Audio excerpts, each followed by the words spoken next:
Welcome to the Learning Pines YouTube. We hope this video helps. You begin by choosing scale and pattern so your work fits the end goal. This determines materials and effort.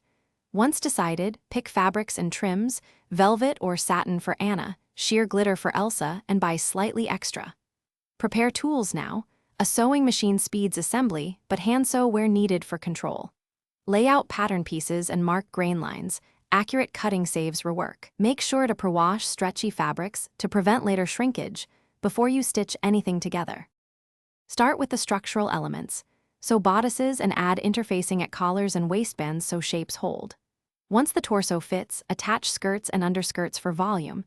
Use gathered seams for Anna's fuller look and a bias cut cape for Elsa to drape. Sew closures, zippers or hidden snaps, test fit, and adjust. For hair, choose heat-safe wigs.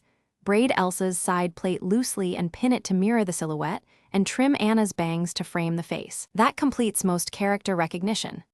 Complete with trims and weathering so each costume reads correctly from a distance.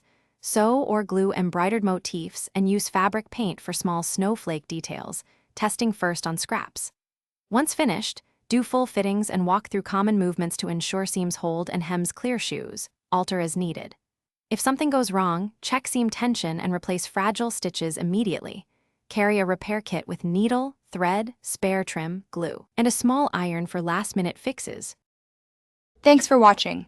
Consider subscribing if we helped you.